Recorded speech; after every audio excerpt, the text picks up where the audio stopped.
Hello. What would be your vision for a better world then? Keep it as it is, you know. No.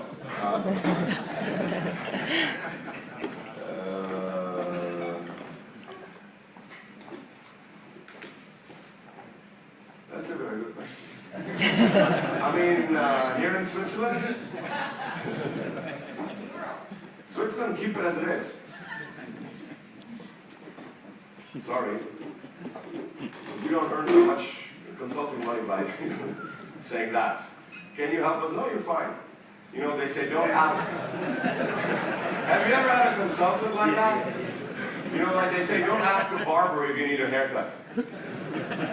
Don't ask a consultant if you're doing everything right.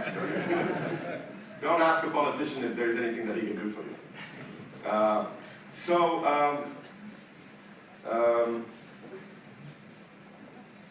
I'm a big European. Now, that if I am to answer the question on a European level, or do you want the global level?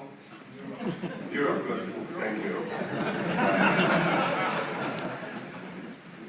I believe, I'm a huge believer in Europe, and I hope that this will continue. This is the biggest revolution we've had in Europe in the history, I would think. What has happened, we've managed, oh, this is a good way to answer. Good.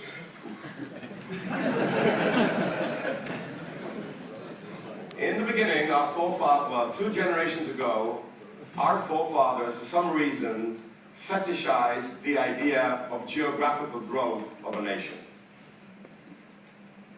You know, something that we don't really understand today.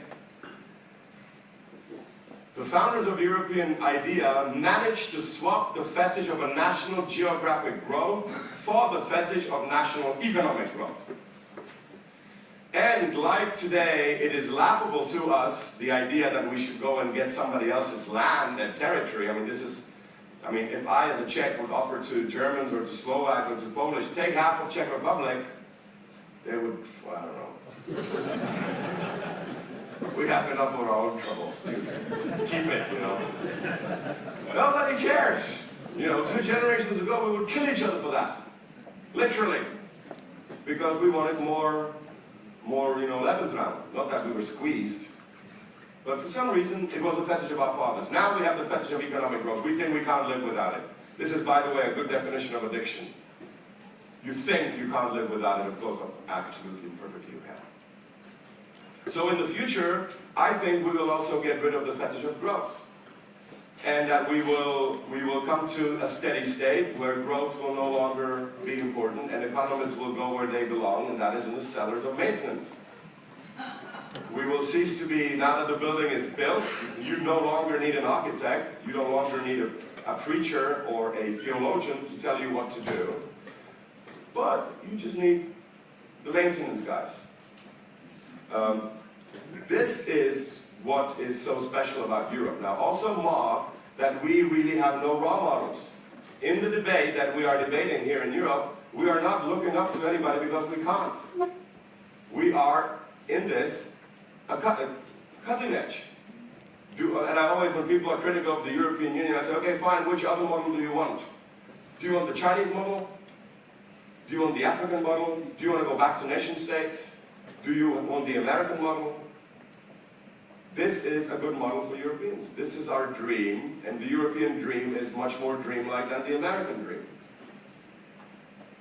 The American dream is very economic. Even freedom there is interpreted in an economic manner. We have dreams. If you ask a European what's a European dream, he or she will have a hard time answering, because our dreams are, dreams are that way. Dreams are not easy to explain. I saw a cat and then an elephant stepped on it. Okay? Dreams are not, I have 2 cars and a 2 building and a 2 wife. Oh, sorry. They had that for a little while in the West. So that's my dream. A more unified Europe, Europe that shares its heritage. Europe that is more focused on other things than growth in economic terms. Take, for example, the idea of ecology. That's a European thing, definitely European thing. And we could really make our living from that in the next generation or two. Two decades ago, the Greens were a couple of, lunatics who were, hanging from the whales. The fish is not the country in England. Today, as we saw in the German elections, they are not as serious as they would wish to be, but they are a serious political party. Nobody makes fun of it. Everybody, even the business people, actually acknowledge that there is a need that the ecology is important. And this is something that we could really go, I think, quite far. So to answer your question, and again I will go into the word of fiction, to go to my favorite, Tolkien. You know, the GDP of Mordor must have been much bigger than the GDP of Rivendell. And of course, the second immediate question is, where would you rather live? Rivendell, for those of you who don't know, that's where the elves live. And they don't produce anything. They just live in forests and they have these beautiful things that they inherit. But GDP is very low. I don't think they even measure GDP in I'm sure they measure GDP in Mordor, just to increase the efficiency, because you're only doing 15%. So that's my image of the future. To live in an elf-like economy.